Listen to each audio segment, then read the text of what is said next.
Okay, we're talking about your DGA acceptance. Oh, with so again, when I did the acceptance speech, I got a lovely laugh on that, and I wired Miss Piggy, telling them that I had won, and George Schaefer again. You said, "See, you've got to win again," so we can have another acceptance speech. So maybe when I first started this, I thought it'd be nice once in one's career as a director to win a Directors Guild Award.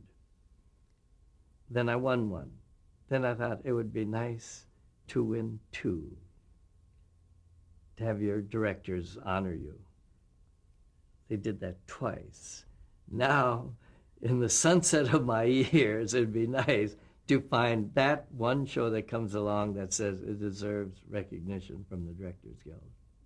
Too bad George Schaefer's not with us to hear the acceptance speech. That's great.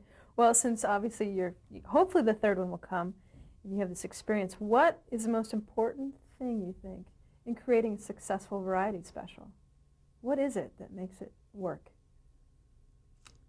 I think it's, first of all, the whole idea of it, the creativity that goes into making this whole thing one thrusting force that comes at you that finally gets total acceptance from everybody. Everybody reacts to it, and that's the biggest joy of all, that you get the reaction. You don't like to do something and not have anybody watch it or anybody recognize it, but that immediate word of mouth and talking about it, it's on everybody. Somehow it hits an audience. That's when you feel tremendous joy, I think. So what do you think the state of variety specials are today? There are none. Why is that? Audience has changed, budgets have changed, and variety shows are expensive to do. Scenery, costumes, music, all of that costs money. The taste of the fantasies that happen in variety specials seem to have gone. We've gone to more real, dark shows. We're doing surgery in them. We're killing people in them. We're going to courtrooms. We're doing the dark side of life rather than the happy, joyous, meaningful, wonderful way of living. And when that change, when attitude changes, music will be here forever. And that's what we have to have more of, and get rid of some of this killing cops music and killing one another music and beating up women music. That's not my style. I was put on this earth to make beauty. And when beauty comes back in, then I'll be back. So maybe I'll win my third award by helping to bring that back. That's good. Well, I know in 1990 you did a Lily Tomlin special. Oh, yes. Tell me a little bit about that, because I know you were nominated for a lot of awards for that show. Yes. I did the choreography on that, and this whole segment in Las Vegas became an act of Lily's, which I had staged with her. And in this one, it was a comedy special called Lily Sold Out, in which she plays a male character, Tommy Velour. And since I had done a lot of Las Vegas acts, it was easy for me to do an act for Tommy Velour. And Lily had tried it up in San Francisco at the boarding house, and I flew up to see this. And from that act, we started to build what the act would be in Las Vegas for television special.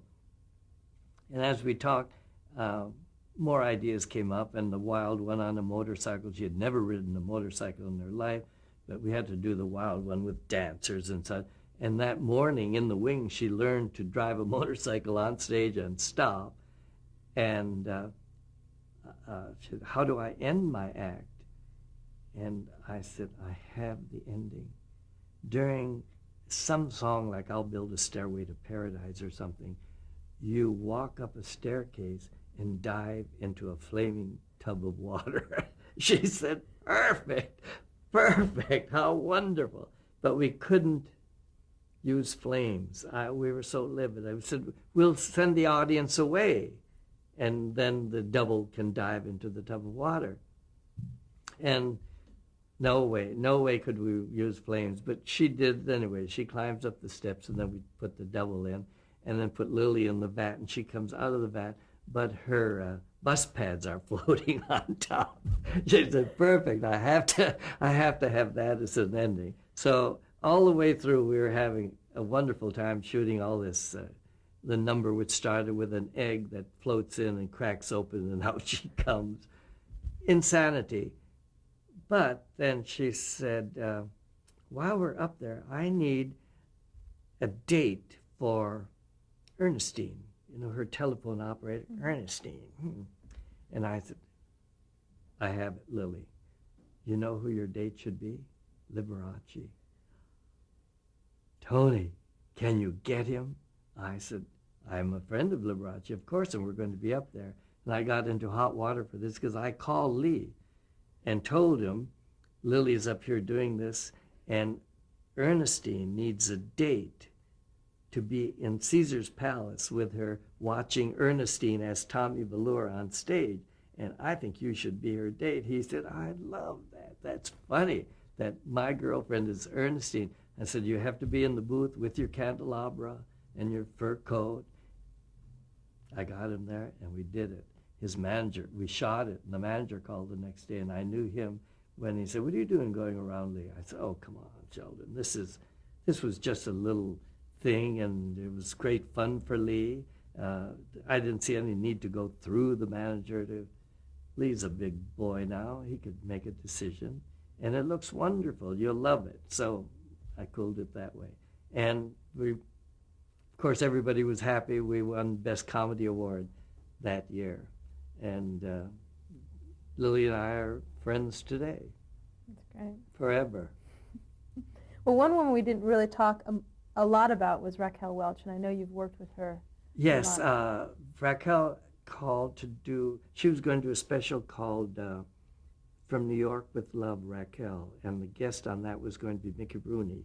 And it was a book musical in which she is looking for an apartment in New York, and she has an angel, it's way before Touched by an Angel, in Mickey Rooney. So when she gets in trouble, the angel, the taxi driver, always arrives.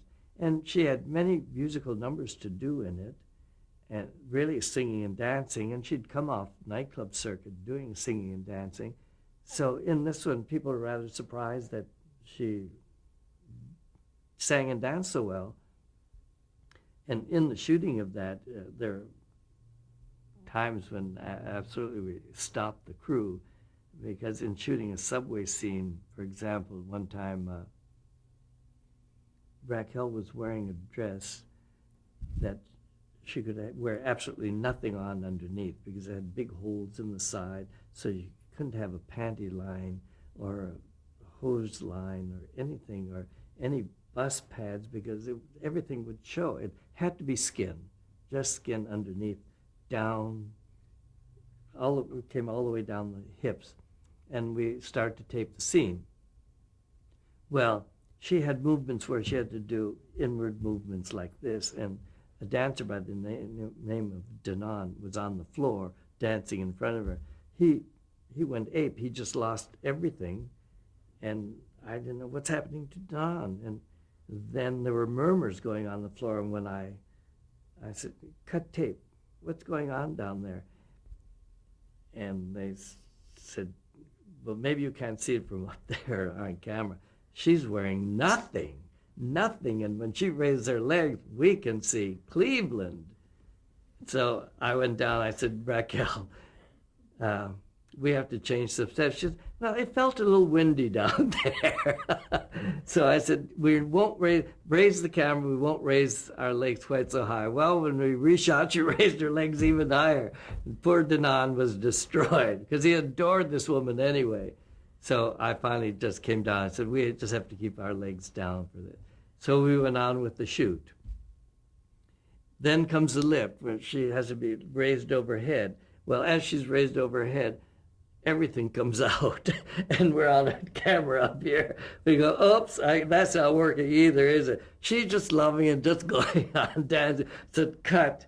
So when we came to edit this number, we had somebody, not somebody from continuity, but somebody, some major representative, and I said, Bowie, when we come to that shot with the legs, let's freeze. So we did it, and I said, and freeze. We froze, and they went, Jesus!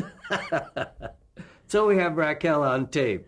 She didn't mind. She said, I can't wear anything under this dress. You'll see panty line, and it'll look ugly. We have to change the dress, but this is the only dress I have. So with careful shooting and careful handling, we got through the number. But the crew was so appreciative. Everybody loved the number that night. And finally, we got through the whole show, and it really turned to work out very well. And then, of course, I meet up with Raquel later for Woman of the Year on Broadway when we're having a meeting on who should replace Betty McCall when she went on vacation. And I said, what about Raquel Welch? 7 producers immediately.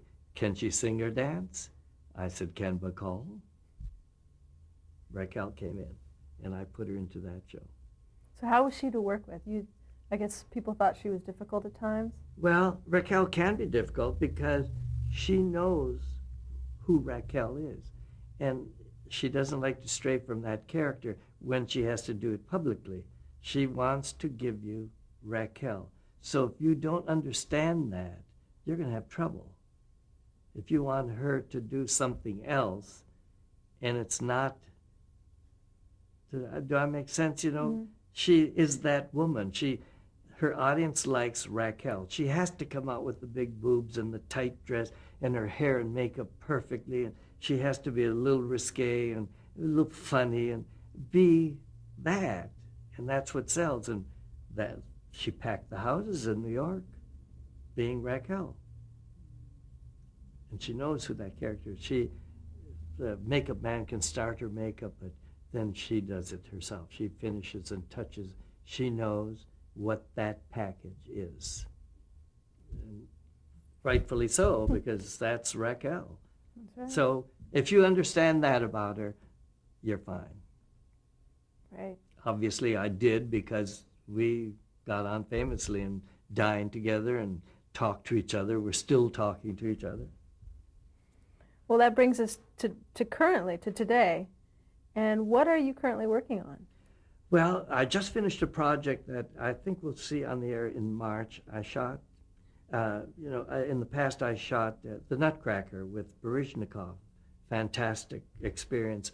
And Misha was a dream to work with, and Gelsey was crazy as ever, but the best Clara you'll ever see in The Nutcracker. And Misha was totally cooperative, to the point of I would make suggestions like, Misha, what are we going to do for the overture? I'd go to see the ballet, but there's this long overture and nothing is happening. You're on the curtain. We can't have that. So I suggested what I would do to pictorialize that music. And typically Russian, he said, could be good. This went on for weeks until time came to shoot. And I said, okay, Misha, I'm up to the overture now. We'll shoot it 2 ways. We'll shoot it my way and your way. We'll shoot my way first. And I started with the dolls and stuff, and my AD, assistant choreographer, Dick Beard, was on the floor. And he, on headset to me, he said, Misha is fascinated. And he was watching me pan these Drosselmeyer's dolls and stuff while this music is playing, and then floating them through the frame. And then a shot of Drosselmeyer coming through, setting up this man's workshop. And then I got all I needed. I put together an edit and I said, okay, Misha, I'm ready to do your version now. And he said, not necessary. So I know he had no idea how else we could shoot that overture. And so that's what's on television now. And I'd get that through the whole thing, through the edit of the ballet later on. The opening of the second act, he does a variation, and he goes around with coupé jetés around the circle, and he goes several times around before he meets Clara. And I said, the ballet's too long. We have to cut it to TV time. But you can't cut the Nutcracker because there's a modulation like every 8 bars. I can't cut in the Waltz of Flowers. It modulates and you can't cut in 8. So he said, where are we cut? I said, I'm going to cut your solo. But you can't. I'm the star. You can't cut. You can't cut. I said, you go off somewhere and I'll cut it. And then you come back after lunch, or he was rehearsing another ballet at the time. And I cut his circles. He goes around once and meets her. And it took out like a minute.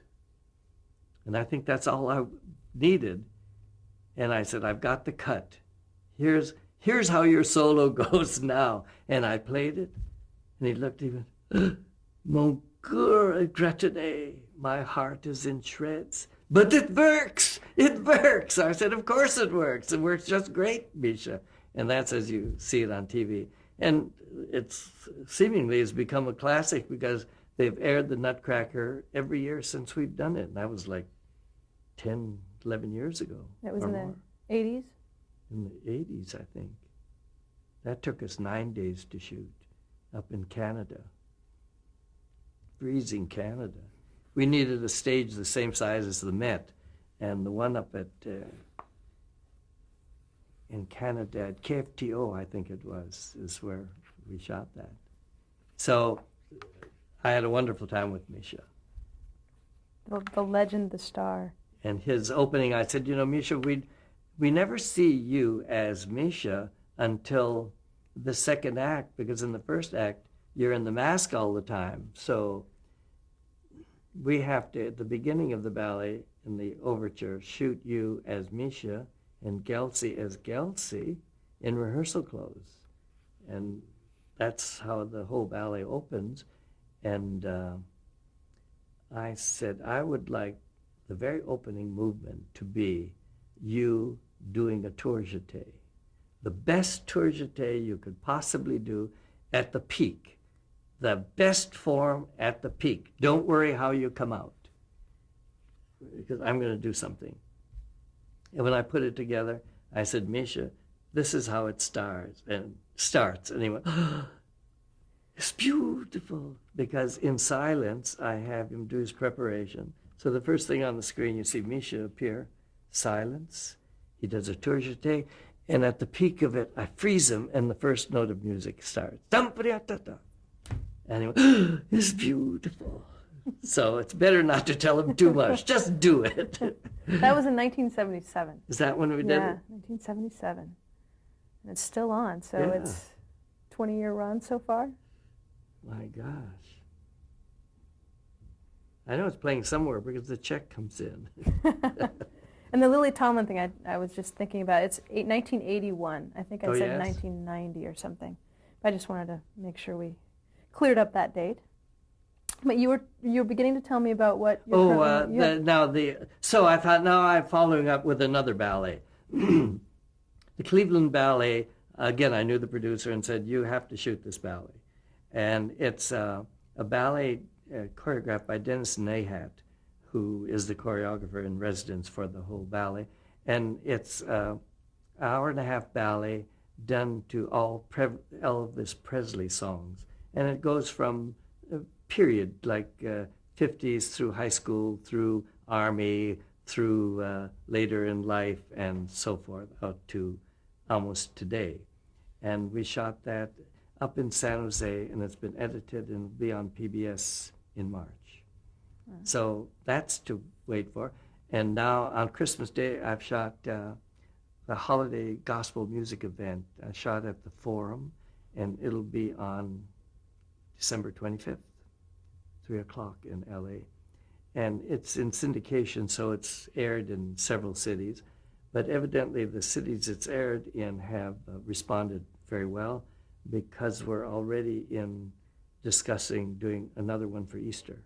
Okay. So I guess that's working. I've done some stuff for Telemundo. And I just got back from New York, where I shot 3 pilots for Cosmopolitan magazine. And hopefully one will go into series. Can you tell us about what it was? What exactly? No, because it hasn't been picked up yet. But Thought I'd try. It's based on a cosmopolitan survey. And it has 3 males and a female host, and a male host also. Well, let me ask you this. How important is it for you to continue working? It's part of my life. People say retirement. I said, I don't know what that is. I guess I must be good at it. I enjoy doing it, and I seem to get joy from the people who are doing it with me, and I keep getting asked to do it. So I thought my paints will have to stay dry for a while. So I just stay as long as the material is there. If you had to pick one, or a couple, what do you think have been the highlights in your career? Well, I would have to say that the award-winning highlights,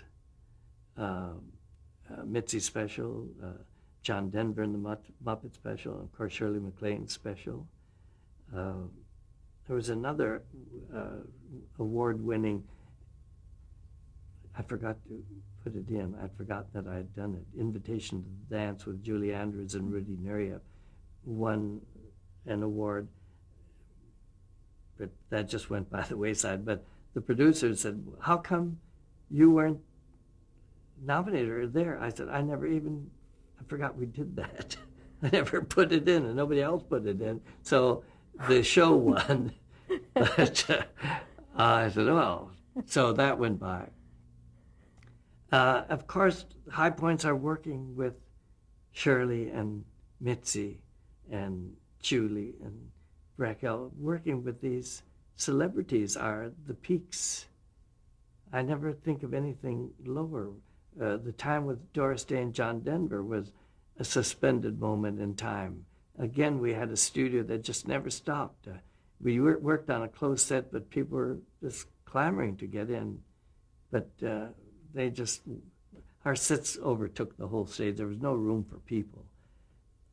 Each time it's another challenge. It's not a challenge, it's just another project for me.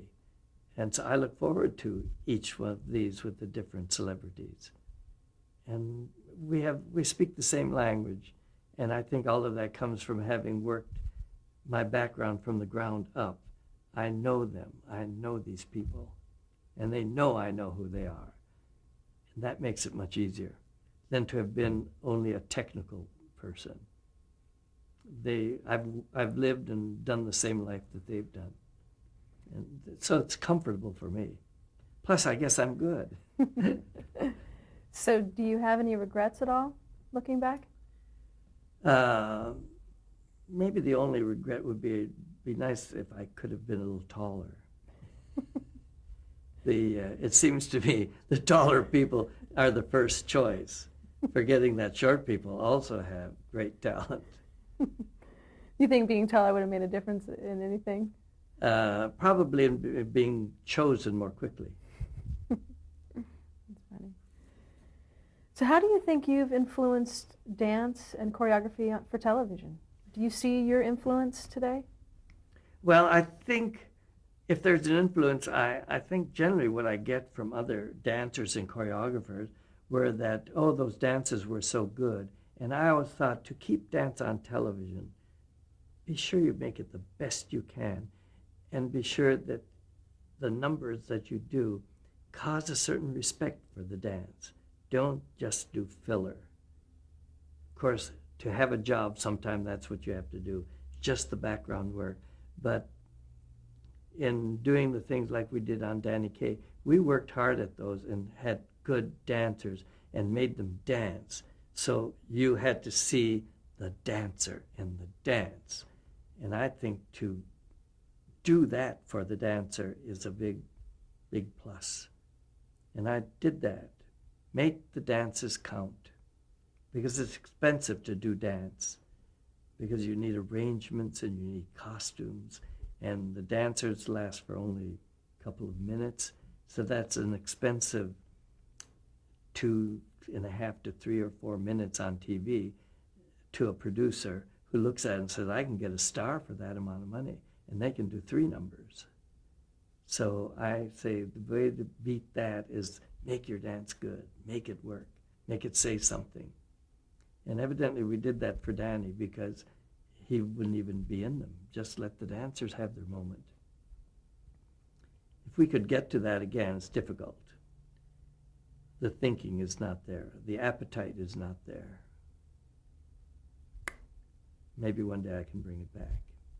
I mean, do you think, the success of dance and television, do you think it was because you had the ability to appreciate that it is a medium all into itself, that it's Perhaps different? so. Perhaps I use the medium to display dance, and I object to the critics sometimes, the purists, to say, oh, why do you cut in? And why do you do a close-up? This is dance. The whole body is used.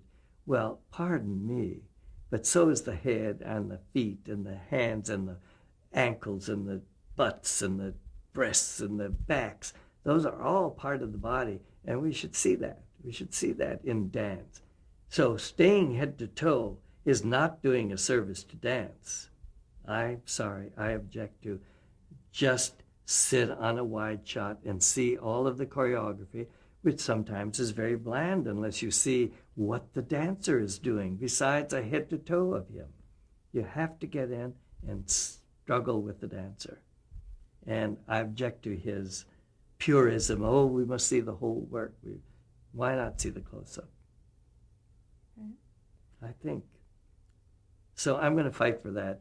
Forget the review on it. The awards come in, so somebody's enjoying what I'm saying, and I enjoyed the dance. So I like to report it the way I think you should see it. And we have television to show it. If you want to see head to toe, go to the theater. So what do you think represents television at its best? When the medium is doing what you think it should be doing? When the medium is doing what it should be doing, I think it's at its best. And it's up to the creators to put the material out in front of those cameras to represent the best that could possibly happen with them.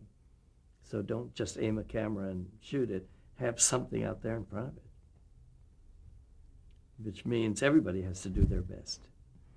How do you envision television in the next century? I won't be here. But how to envision it?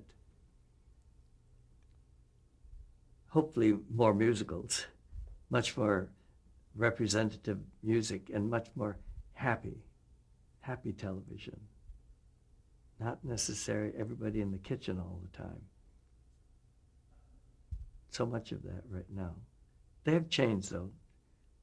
There's no kitchen in Friends and Frasier. Yes, they go into the kitchen sometime, but I mean, those TV shows that group around the kitchen or the couch in the living room, and they all say the same jokes. We're saturated with that. It'd be nice to see more music, dancing, bodies moving happily, and energy. We have the games. That's good. Not that we have to take away all of sitcom, but less, not quite so imitative. When one is successful, then somebody else does the same thing, change the cast. That gets a little tiresome for me. I get tired of that rhythm, and I get tired of the rhythm of a laugh track. And I know some people think we need it to tell the audience this is funny, but maybe something else could be done. Maybe just let the live audience reaction be sufficient. Yeah, I'm going to stop you there. Okay. We're going to switch tape.